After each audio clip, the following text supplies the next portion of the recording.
Prabowo berpikir tentang peran koperasi. Dan itu udah final tuh. Gue dukung itu tuh.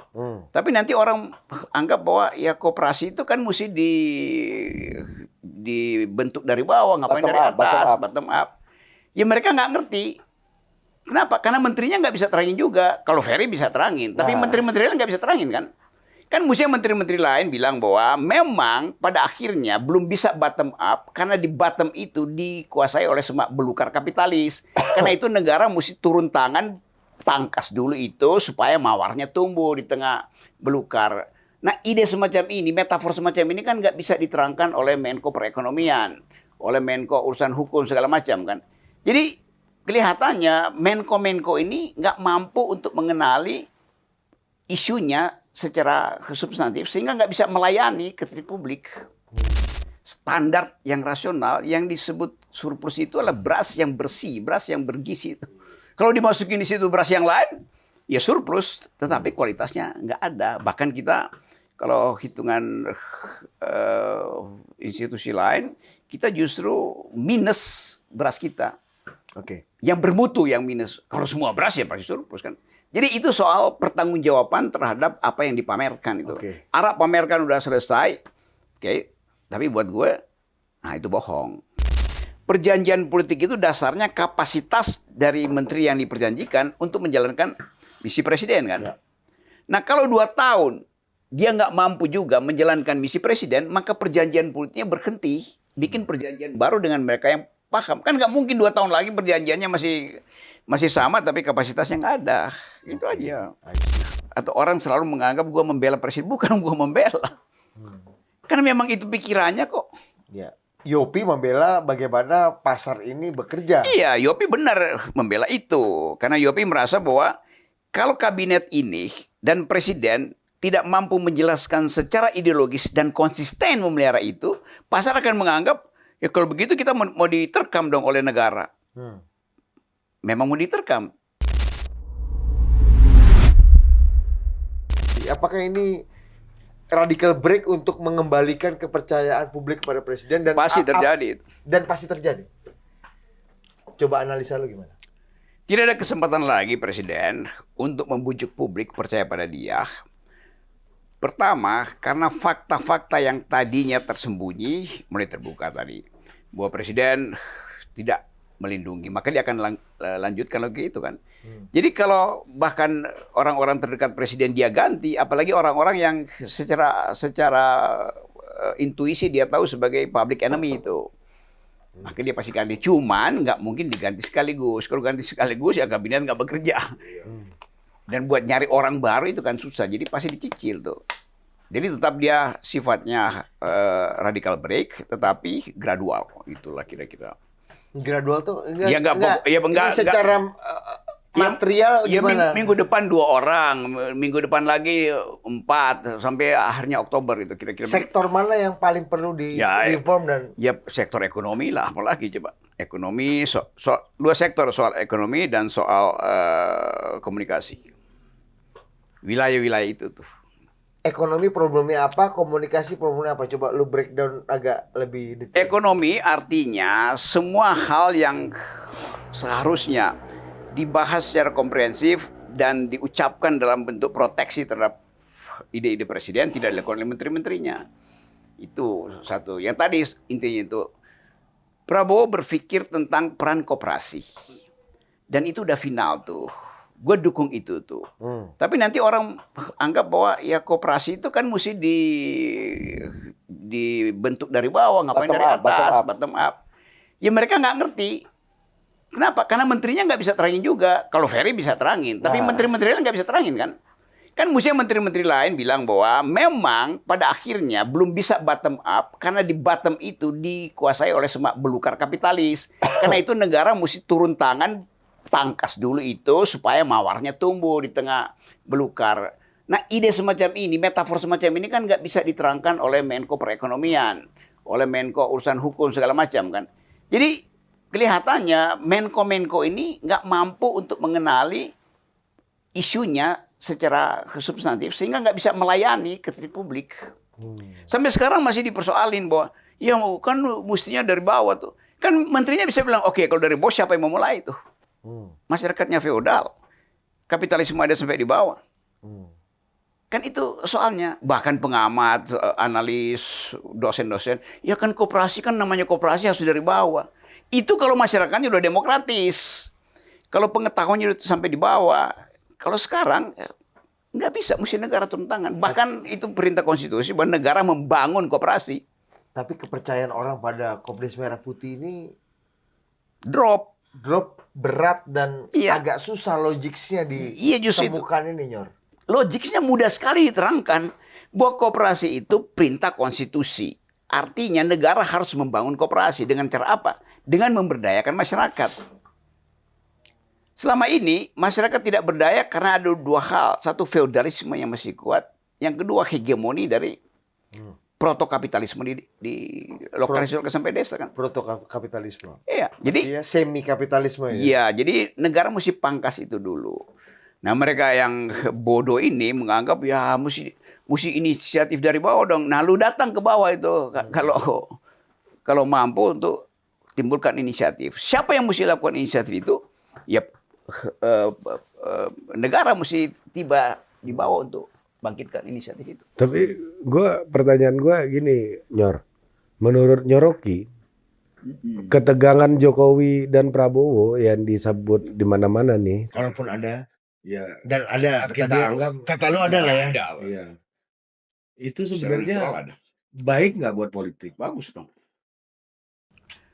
Kan tetap orang ingin lihat ketegangan itu artinya di belakang layar ada tagih-menagih utang. Utang apa ya? Utang budi, utang uang, utang material, utang psikologi segala macam. Kan sumber ketegangan cuma itu tuh. Ya udah bagus aja kan. Supaya suatu waktu orang nunggu dibuka dong. Emang utang piutangnya apa? Tapi ada yang mengatakan begini, ketika dua kekuatan ini berpisah jalan atau saling tidak percaya gitu ya, yang untung justru pihak yang lain gitu, yang tidak ada dalam peta dalam kekuatan Misalnya, koalisinya, PDI gitu misalnya. Oh, PDIP tidak ada konflik. PDIP kan sudah punya captive market. Dia tinggal engineer aja itu. Bahkan PDIP bisa turunin massa, bisa boykot di DPR. PDIP bahkan bisa punya rencana yang matang untuk memaksulkan Gibran. Kan PDIP yang paling mampu untuk lakukan itu. menurut lu Gibran mungkin nggak dimasukkan? Harus. Sebab publik akan terus merasa bahwa ada yang nggak etis dengan pengangkatan Gibran itu. Ya udah diselesaikan oleh konstitusi, iya. Tapi yang diselesaikan oleh konstitusi ada legalitasnya, bukan legitimasinya tuh.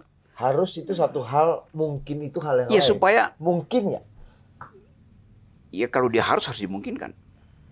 Sesuatu yang secara logis harus, maka secara material harus dimungkinkan untuk dijalankan. Presiden punya kesadaran itu Bukan soal presiden. Presiden membaca kemungkinan itu rasional. Tapi presiden akan bilang, ya udah diputuskan Mahkamah Konstitusi, saya terima formalitas itu. Tetapi publik menganggap itu bukan sekedar formalitas. Tapi itu adalah kriminalisasi terhadap etika politik. Dan itu yang ada selalu di benak orang Indonesia itu. Misalnya peristiwa Londo Ireng.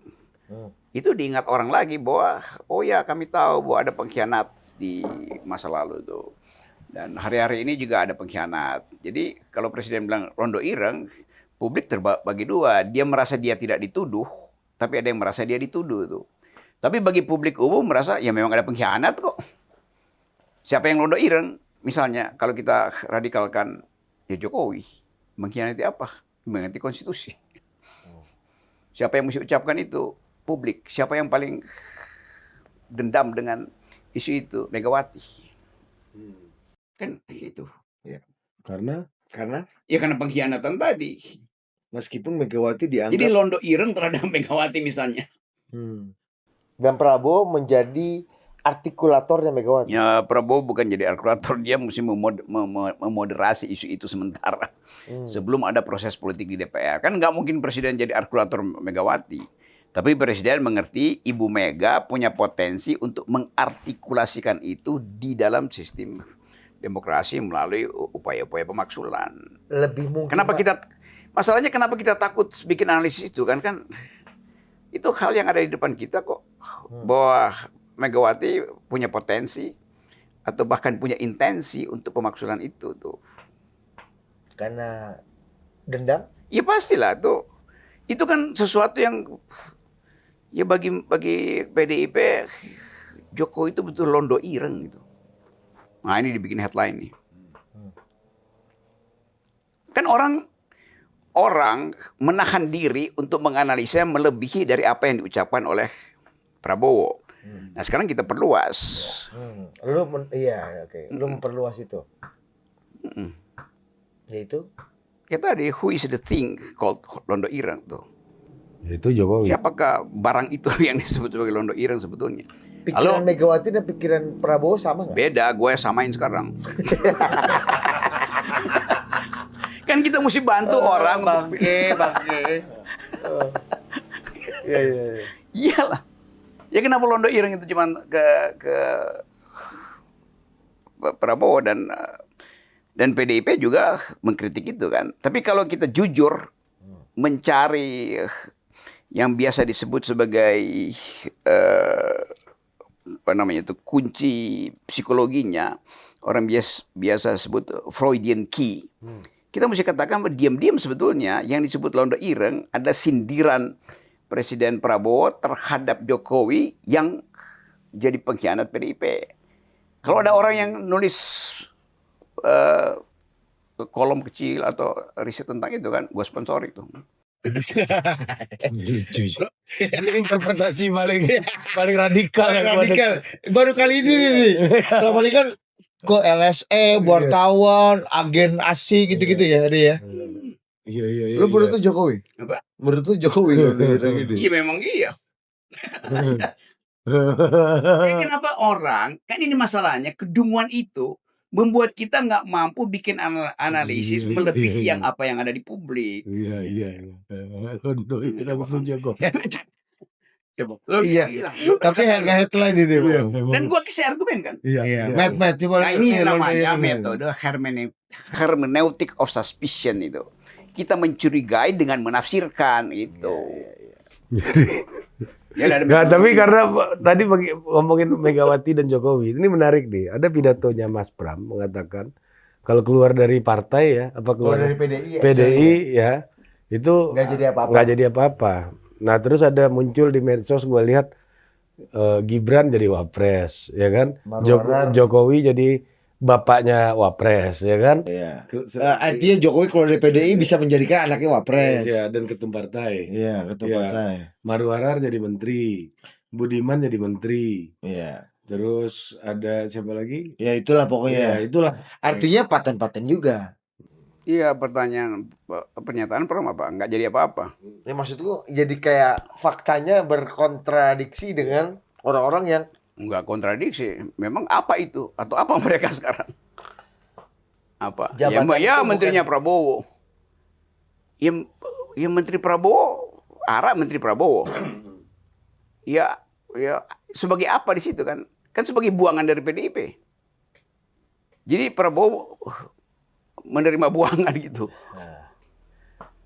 Bagi Prabowo ya nggak apa-apa. Nanti satu waktu kalau Arak gagal, ya gua akan bilang itu kader PDIP dari awal. Tapi Arak gagal apa berhasil sejauh ini? Pasti gagal lah.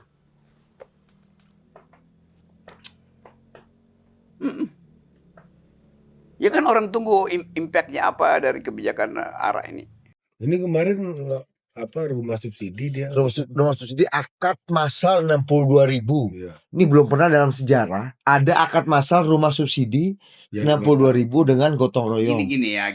Nah ini kan artinya kan ini sosialistik juga, ada bro. capaiannya. Ya, tetapi itu dipamerkan itu masalahnya. Lah ya kan kalau nggak pamer gimana? Artinya gagal. Kalau berhasil ngapain dipamerkan? Itu gua kritik gua pada Ara itu. Ngapain pamerin? Biar aja orang rasain sendiri kan. Tapi lo sama Ara oke-oke aja. Gua oke-oke aja, gua berteman sama Ara itu. Tapi jadi semua kementerian akhirnya mesti pamerkan sesuatu kan. Kalau lu pamerkan itu artinya barang yang lu punya itu kualitasnya rendah. Atau pamernya ke presiden sebenarnya. Justru itu. Oh. Kan dia mau pamer ke presiden. Di sidang kabinet aja ngomong, ngapain mesti dipamerkan ke media? Kan presiden cuma ingin faktanya ada di saya tuh. Tetapi supaya presiden tahu itu disuruh orang podcast segala macam untuk ucapin segala macam kan.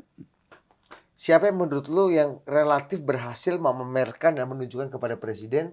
Cuma Tanpa publik harus, sebenarnya ya. tanpa harus Contohnya publik apa gitu? tahu gitu ya. Lo Contohnya. kasih Kalau ada sukses. kalau basisnya Prabowo Nomics, nggak ada yang mampu, itu yang maksud gue tadi. Oh. Apakah Erlangga. perumahannya arah itu apa namanya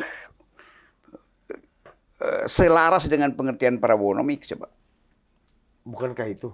Gimana? Target presiden ingin memberikan 3 juta rumah kepada rakyat miskin. untuk rakyat miskin, memberikan akses memiliki properti pada orang yang tidak Renovasi mampu. rumah banyak gitu. Oke, Bedah kan gua rumah. kasih datanya ya. Di Indonesia, seorang itu baru punya kemampuan membeli rumah setelah 18 tahun kerja. Ya ini Nah. ini bukannya sebuah revolusinya. Ketika Iya, orang yang nah Ara udah bikin rumah itu ada. Siapa yang mau ambil, mau beli? Kan barusan 2 hari lalu tuh ada riset bahwa kemampuan gini, rasio pendapatan orang untuk punya rumah di Indonesia adalah 18 tahun kerja. Bukannya policy ini untuk menjawab itu gitu loh, Nyor. Iya, menjawab itu, yang beli itu siapa? Ya Itu rumahnya kemarin- ada. Kemarin Satpam, buktinya ART, gini, gini, Itu buktinya Itu kur cherry picking aja. kredit nggak bukannya faktanya gini Nyor, kur perumahan itu paling banyak serapannya, artinya kan orang banyak mempergunakan fasilitas untuk membeli rumah Oke. itu lebih banyak dibanding kur-kur lain seperti Iya, untuk iya, kur iya, berusaha oke. untuk apa, artinya Artinya- demandnya naik dong. Iya, artinya orang itu dia udah nabung 18 tahun yang lalu, coba. Oh itu, ya. Momentumnya dipakai sekarang. Iya. Kan logika begitu. Iya. Jadi yang Karena dibikin- mengikuti data yang Pak Rocky Yang 18 kutip tadi. tahun. Oh. Kalau misalnya di mana ya, di Amerika, kalau lu kerja 4 tahun lu udah bisa punya rumah. Di Indonesia baru setelah 18 tahun lu kerja lu punya rumah. Nah, Prabowo baru bikin itu 2 tahun lalu. Jadi nunggu aja nanti. Gue termasuk cepat lah ya, gue ya. 8 Kalau lu kan tahun. beda, 8 Bro. tahun. Lu aja 8 tahun. 8 tahun. Jadi logik itu aja. Gua udah kerja 2 dari tahun. 2007 baru punya rumah Iya, 2014. nah itu. Iya kan sama kan? Iya, Lu alami 7 tahun sendiri, kan? 7-8 tahun. Jadi kan? rumah yang Iya. disediain arah itu, ya memang rumah. Lu berapa? 18 tahun tadi? Apa? Bro? Berapa tahun? Kalau dia kan anak menteng. Data tadi itu berapa 18 tahun? tahun? 18 tahun. Iya, gue 8 tahun, Budi 7 tahun. Lu udah bikin rumah. Ya tapi kosong, siapa yang mau isi? Sebab nanti itu baru bisa diperoleh setelah 18 tahun dia kerja. Tapi kalau fakta kur perumahannya serapannya tinggi dibanding kur-kur lainnya, artinya orang punya harapan dan punya demand. Keinginan buat beli rumah ada, tapi beli rumahnya nggak bisa. Ini soal kemampuannya. Iya, Nah, makanya Ara baru Bang Ara itu mau apa Pak? udah jadi ini rumahnya, ya oke. Iya, memberikan aksesnya. Iya. Cuma Menurunkan energi untuk masuk ke akses inilah yang nggak mampu Iya, kan itu. dari 18 diturunkan lah kalau Iya. bisa. Karena itu gue bilang tadi, ini bukan salahnya Ara. Iya. Ada soal lain di situ. Iya, iya. Salah Ara mamerkan pada presiden rumahnya udah ada. Kalau gue presiden gue tanya yang masuk di situ siapa? Iya, cuma yang mau masuk energi nggak cukup kan Iya, Nyor itu. kan? Jadi Ara mesti terangin ke Iya. publik bahwa gue Jadi- cuma siapin loh. Iya, iya, iya. Yang memungkinkan rumah yang gue siapin itu ditinggali, itu adalah urusan Menteri Perdagangan, urusan Menteri Perindustrian, Iya. urusan Menteri yang Tenaga kerja, bikin iya. growth-nya 8%. Menteri Sosial. Sosial. Menteri Sosial. Jadi menurut lu menteri mana yang paling layak untuk diganti di Agustus ini?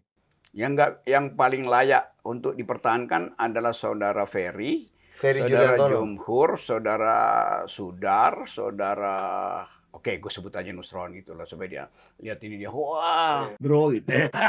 tapi kan memang itu yang nggak akan diganti, yang lain boleh diganti gitu. Coba Ron. Dia bukan karena kawan lo kan. Nggak ada serius nih. Isi dong aku. Kapan sih gue ngomong bener? Iya. Kapan lo ngomong salah? Aduh. Tapi intinya soal itu aku terangin tadi, orang mau pamer doang. Jadi ya Ara nggak ada salahnya dibilang udah. Iya, justru masalah yang di tangan Ara udah selesai. Iya, sama seperti Iya kan? misalnya Pak Amran itu, ya stoknya ada. Bahkan surplus beras kita. Ya, tapi kalau pakai standar yang rasional, yang disebut surplus itu adalah beras yang bersih, beras yang bergizi itu. Kalau dimasukin di situ beras yang lain, ya surplus, tetapi kualitasnya nggak ada. Bahkan kita kalau hitungan institusi lain, kita justru minus beras kita. Oke. Yang bermutu yang minus. Kalau semua beras ya pasti surplus kan. Jadi itu soal pertanggungjawaban terhadap apa yang dipamerkan itu. Oke. Arah pamerkan udah selesai. Oke. Tapi buat gue, nah itu bohong. Bukan arahnya berbohong, bahwa faktanya nggak begitu. Meskipun yang disediakan itu tunggu aja. Nggak semudah itulah. Maksudnya Ara sudah berhasil membangunnya, tapi nggak semudah itu rakyat bisa masuk ke situ. Gitu. Meskipun tadi kur perumahannya naik. Nah, itu yang beginian banyak menteri lakukan itu supaya presiden senang. Nggak ada orang yang terakhir pada presiden begini sebetulnya ya itu. Yor, tapi ada satu nih. Sur ini kan data sur. Data Iya, sur. kan data survei sama data sur. Iya, Kan? Sur bilang begitu tapi orang langsung sur. Yor, tapi yang tadi Yor, ini yang tadi Yo. Lanjut. Apa ya? yang tadi Yopi khawatirkan juga. Tadi kita bicara di bawah banyak lah. Oke. Soal intervensi presiden kepada Bank Indonesia. Oke. Satu, misalnya gini, kita S&P kita oke lah. Stabil, ratingnya tetap nggak downgrade. Cuma dalam 2 tahun, 2 pimpinan KSSK itu mengundurkan diri. Ketua OJK, Mahendra Siregar, dan terakhir Peri.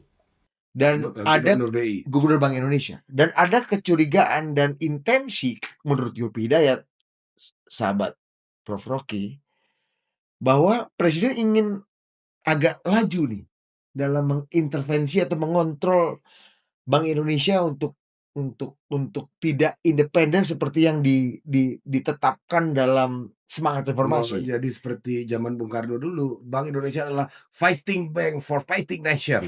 Cetak uang sebanyak-banyaknya untuk revolusi. Kan? Yopi ngerti saraf bisnis yang memandang soal kebijakan negara kan. Dan itu betul bahwa sesuatu yang tiba-tiba hendak dikendalikan, di dalamnya pasti akan ada vested interest itu. Kalau negara mengendalikan, itu artinya hukum ekonomi tidak berlaku itu. Sebaliknya, Prabowo menganggap bahwa ini kan state capitalism. Jadi, ya masukin aja Bank Indonesia sebagai bagian dari kabinet, supaya gampang kebijakan itu dihitung. Kebijakan dihitung, tiba-tiba Gubernur BI merasa bahwa ya nggak bisa berdasarkan asumsi-asumsi market, kebijakan itu harus dibiayai melalui aksi moneter. Iya, aksi moneter, pengaturan nilai tukar, pengaturan tingkat suku bunga segala macam kan. Nah, Presiden menganggap bahwa gue nih presiden dan konstitusi tidak mendesain Bank Indonesia itu untuk independen. Independensi itu kan hasil perjanjian 98 antara Soeharto dengan IMF. Jadi kalau presiden lakukan itu, dia juga punya argumen. Untuk merevisi komitmen Soeharto dengan Michel Kamdesu pada waktu itu. Ya. Jadi kalau itu dibuka, orang akan anggap, ya benar juga ya, kalau enggak nanti kita ngikutin keinginan Washington konsensus terus.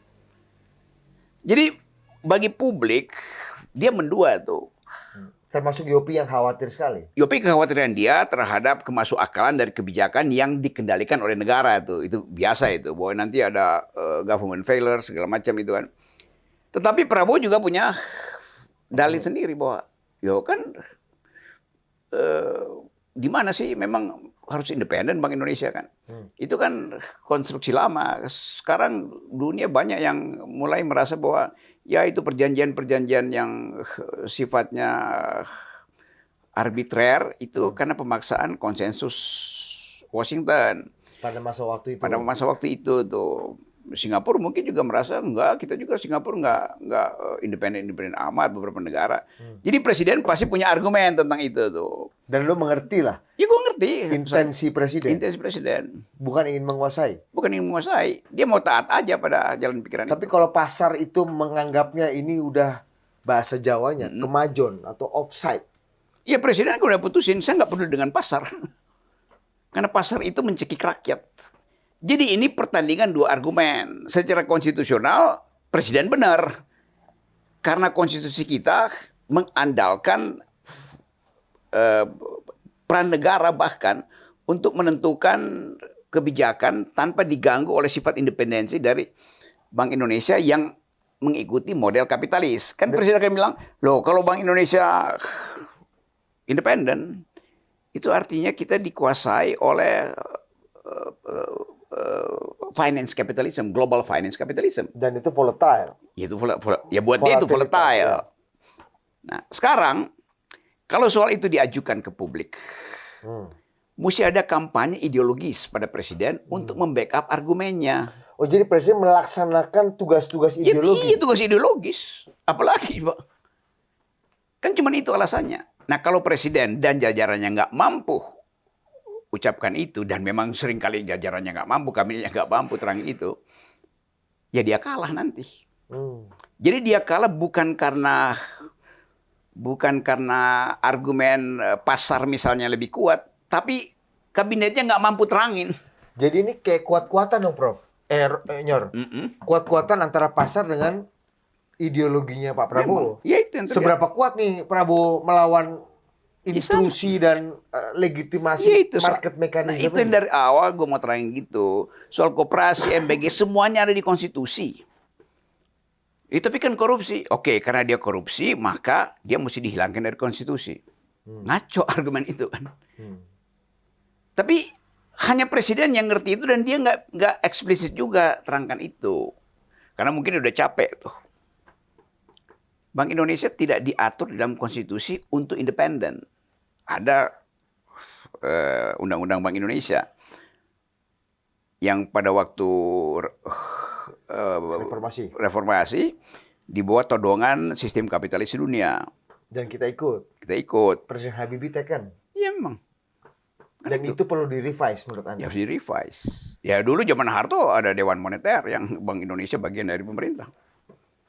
Sama aja kan? Iya. Gubernur Bank Indonesia dulu member of cabinet. Iya. Jadi kita mau lihat, juga di dunia mungkin paradigmanya udah berubah tuh. Tetapi karena pemerintah legitimasinya lagi turun, maka semua hal yang dilakukan pemerintah, bahkan bila itu menjalankan konstitusi, dicurigai. Jadi ya bukan gua belain, yang gua mau salahin ketidakmampuan kabinet membaca pikiran ideologis presiden itu. Tapi orang bilang ya presiden yang salah. Ya memang dia salah. Kenapa? Ya memilih kabinet yang tidak bisa membaca jalan pikirannya. Karena itu ya radical break. Itu personalia berarti ini ya. Problem ini ya. Iya, itu jadi personalianya presiden berarti. Ya karena dari awal kabinet Presiden Prabowo 2 tahun ini hasil perjanjian politik. Nah, etikanya perjanjian politik itu dasarnya kapasitas dari menteri yang diperjanjikan untuk menjalankan misi presiden kan. Ya. Nah kalau 2 tahun dia nggak mampu juga menjalankan misi presiden, maka perjanjian politiknya berhenti, bikin perjanjian baru dengan mereka yang paham. Kan nggak mungkin 2 tahun lagi perjanjiannya masih sama tapi kapasitasnya nggak ada. Itu aja. I see. Tapi itu yang orang selalu anggap bahwa, atau orang selalu menganggap gue membela presiden. Bukan gue membela. Karena memang itu pikirannya kok. Ya. Yopi membela bagaimana pasar ini bekerja. Iya, Yopi benar membela itu. Karena Yopi merasa bahwa kalau kabinet ini dan presiden tidak mampu menjelaskan secara ideologis dan konsisten memelihara itu, pasar akan menganggap, ya kalau begitu kita mau diterkam dong oleh negara. Memang mau diterkam. Kan Prabowo mau nerkam oligarki. Sebetulnya habis-habisan. Basis terkamannya apa? Ya ideologinya, ideologi dari state capitalism yang kita pilih itu.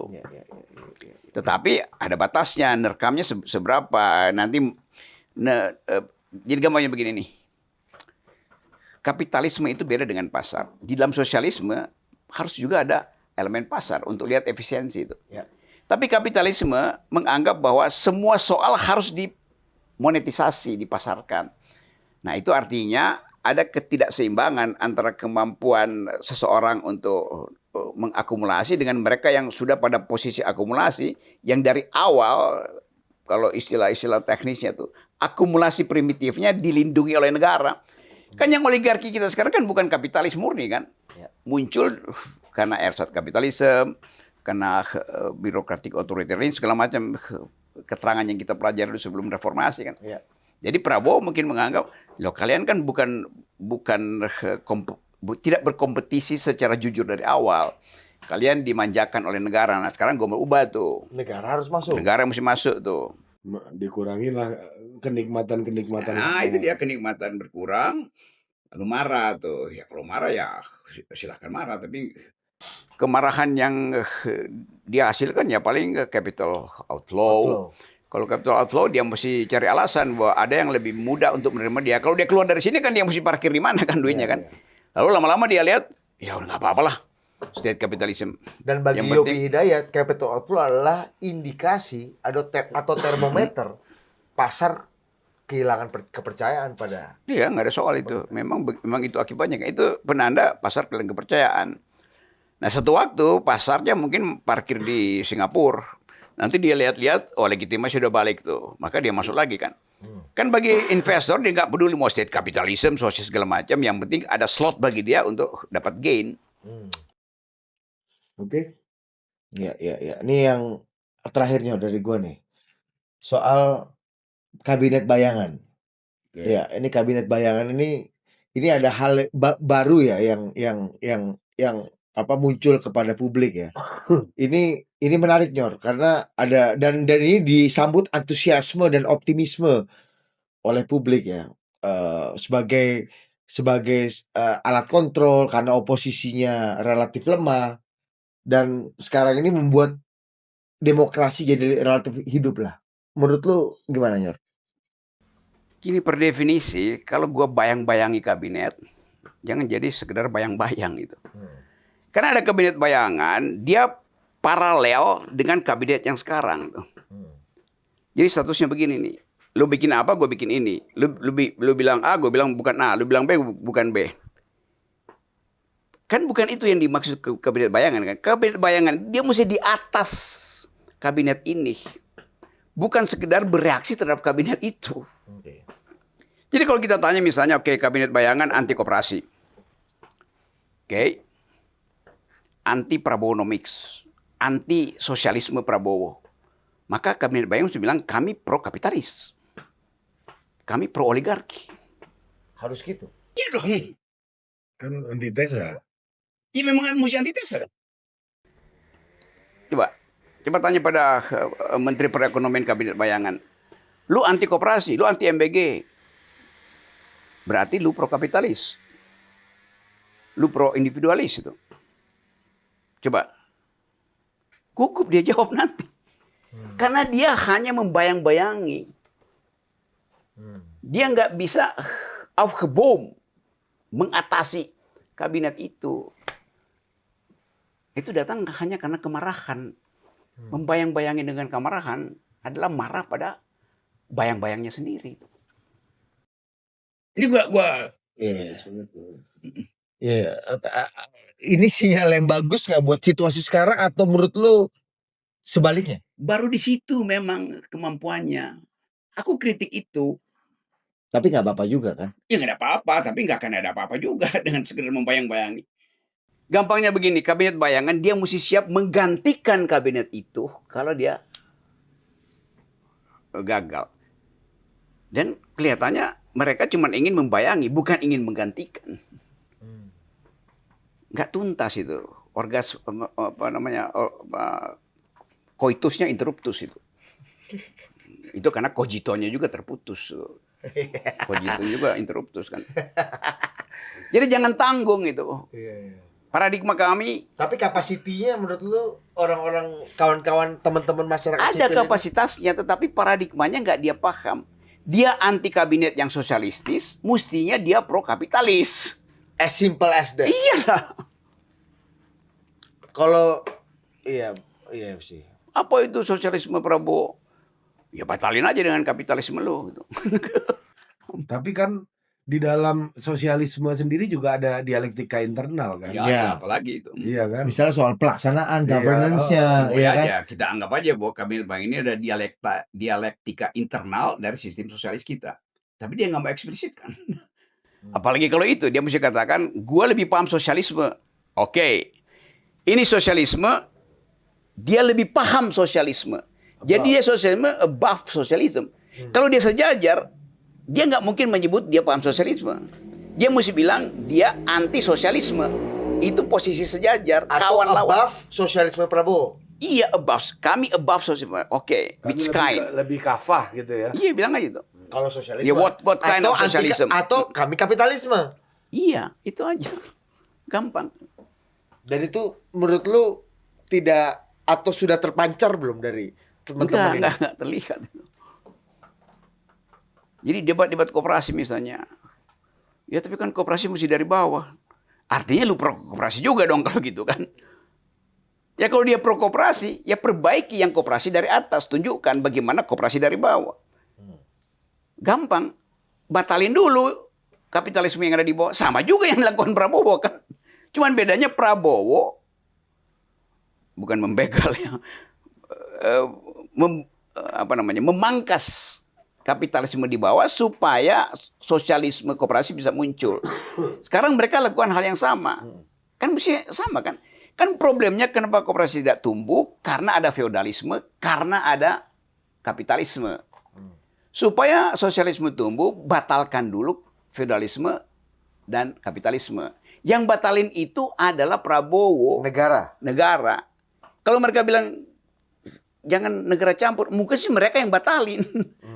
Kan tugasnya sama. Kalau dia sama-sama sosialis. Tapi kalau dia anti sosialis, maka kabinet bayangan ini mesti proklamasikan kami pro kapitalis. Coba. Jadi kita harus selalu maksimalkan kritik, harus maksimalkan argumen. Gitu. Ini terakhir nih, Nyor. Gimana menurut Nyor soal Deddy Mulyadi ini gubernur Nyoroki ini di Sentul ini kan? Gubernur Jawa Barat karena dia tinggal di Bogor ya kan? Iya kan? Gubernur Prabowo juga bos. Iya, sayembara untuk tangkap begal ini. Dan survei paling potensi. Iya, dan itu survei urusan lain lah. Tapi Menteri HAM membantah itu melanggar HAM lah gitu sempat. Tapi populer. Idenya populer. Tangkap begal ini ya kan? Iya. Sayembara. Ya itu menunggangi kemarahan publik. Nggak boleh seorang tokoh itu menunggangi kemarahan publik, marah pada begal. Tapi tangkap begal itu sama seperti street justice, keadilan jalanan. Tangkap artinya hajar di tempat akhirnya kan. Nah, itu buruknya seorang pemimpin yang itu pernyataan yang demagogis, itu tidak pedagogis kan. Kata tangkap itu ya tafsiran ke bawah, kerjain. Nah karena itu betul Pigai ngomong gitu ya. Ya itu melanggar HAM. Dari pikirannya aja udah kacau tuh. Yang mana yang melanggar HAM? Deddy atau Pigai? Ya Pigai kan Menteri HAM-nya. Atau Deddy Menteri HAM, bukan? Bukan Pigai. Ya berarti bagi Pigai Deddy melanggar HAM gitu. Atau potensi melanggar HAM karena baru ucapan. Tapi dalam ucapan pun itu berbahaya tuh. Kenapa? Karena saudara Deddy sudah jadi tokoh itu. Tapi lu lihat politik nih. Survei yang nggak diakui dirilis cuma ada di publik lah. Kenapa itu? Ya situasi dan angkanya Deddy Mulyadi udah melampaui Prabowo, presiden. lu membacanya gimana, Nyor? Sebagai orang yang juga satu partai dengan presiden. Lu perspektif lu gimana soal ini? Membacanya gimana? Secara cepat-cepat orang ingin pindah bandul cepat-cepat aja kan. Kan itu terpengaruh oleh isu bahwa pemerintahan Prabowo gagal, ya orang cari sesuatu yang masih mungkin untuk tidak gagal. Dan itu semuanya dipamerkan hanya lewat media sosial. Jadi persepsi yang disurvei adalah persepsi, bahkan persepsi di media sosial. Dan media sosial dikendalikan oleh algoritma. Jadi 50% itu adalah hasil algoritma. Apa sih, Dedi berapa Dedi itu? Dia di atas ya. Pokoknya di atas Prabowo lah, kita lupa intinya lah. Iya. Ya. Itu algoritma semua itu kan. Itu hasil karya algoritma. Meskipun mereka satu partai, harusnya kan Oh, itu kalau Dedi dan Prabowo satu tubuh harusnya. enggak, itu urusan lain. Itu berhaklah Dedi untuk punya ambisi juga kan. Berhak ya, etika di dalam partai mengatur itu. Tapi feeling lu, publik kan. tapi feeling lu Dedi akan lanjut terus dengan proyek elektoralnya, atau dia akan mengukur diri dengan suasana dan ethical respect kepada presiden? Oh, dia akan nunggu survei berikutnya tuh. Kalau misalnya Presiden Prabowo lakukan radical break September, Oktober itu, ya presiden pasti naik elektabilitasnya kan. Kan pasti naik dong. Orang bikin sesuatu yang itu publik, ini ganti menteri segala macam tuh. Seperti tuntutan Total Politik yang wawancara gue itu kan, ganti itu. Dan itu terjadi. Tuntutan dia yang kita wajar. Kalau itu terjadi, pasti elektabilitas presiden naik. Artinya, ya Dedi pasti turun. Kan nggak mungkin dia naik, Dedi juga naik kan. Itu artinya 107% dong populasinya. Semesta baru kan? Ada semesta baru. Dari Malaysia pun milih tuh. Kalau 107 tuh Singapura masuk kan. Karena algoritma, Bos. Tapi tetap buat gue, kita mesti apapun sebagai orang yang hidup atau berupaya menghidupkan akal sehat, pemimpin itu tidak boleh ditentukan sekedar oleh elektabilitas. Ini konsisten dari lu dulu. Gue konsisten. Ini lo dia agak ini dia. Konsisten di soal ini. Ya, Anda tidak bisa melihat di belakang elektabilitas. Kalau ternyata Laut Cina Selatan pecah, ya kan? Nah, itu tuh argumen-argumen itu gue ingat tuh. Jadi tetap prinsip pertama, etikabilitasnya diukur, intelektualitasnya terukur, baru dua variabel itu minta disurvei. Baru kita tahu, oh elektabilitas lu segini. Jadi kalau ditanya, kenapa elektabilitas lu tinggi? Karena intelektualitas gua tinggi, etikabilitas gua tinggi. Kalau hal mulia yang dilakukan Prabowo ternyata nggak market fit, atau tidak disetujui atau disukai oleh pasar elektoral, gimana ya? Ya itu populisme namanya. Dan gua bukan orang yang pro populisme itu. Oh populer, oh iya, tetapi dengan otak kurang. Dia elektabilitas tinggi, otaknya kurang, intelektualitasnya kurang, etikabilitasnya kurang, itu dia bukan seorang leader, dia dealer aja kan. Iya, inilah PSI ini. Ya harus begitu. Iya, Itu ideologinya dulu. Ya kan sama dengan Jokowi. Ya PSI, PIB dan ya kan ya. Jokowi dipilih 80%, tapi intelektualitasnya kurang, etikabilitasnya kurang, maka hancur demokrasi kan. Nah orang Indonesia masih begitu tuh. Gue kalau banyak duit, gue suruh aja lu berdua itu ke lembaga survei, gue sogok, tiba-tiba naik. Kenapa? Ya karena hanya Total Politik yang berpolitik secara total. Coba. Tanpa modal. Karena itu ke gue melulu. Yang gratisan. Jadi Mulyadi, menurut lo itu bagian dari populisme itu sekarang. Iya. Kalau kita bicara Iya itu. algoritma. Iya. Jokowi 4.0 dong berarti. Ya akhirnya begitu. Orang di Aceh pro KDM, orang di sana, ya karena dipersepsikan dengan dibombardemen oleh sosial media. Nah ini soal metodologi ya.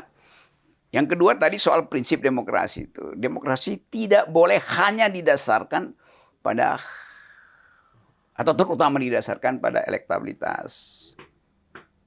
Itu bukan demokrasi, itu mobokrasi itu. Mobokrasi. Demokrasi kerumunan itu. Paten. Oke. Paten. Paten kan? Paten. Kata LBP paten. Paten ke paten kali kau, ya kan? LBP. Lord Bahlil Pater. Kalau MBG Mas Bahlil Iya. Ganteng. Iya. Pak Luhut kok kayaknya nggak terlalu ini powerful sekarang, menurut lu gimana Nyar? Kasih salam dulu. Oh Pak Luhut tuh kalau lagi diam justru powerful tuh. Halo, brother LBP. Lapo-lapo dulu. Oke.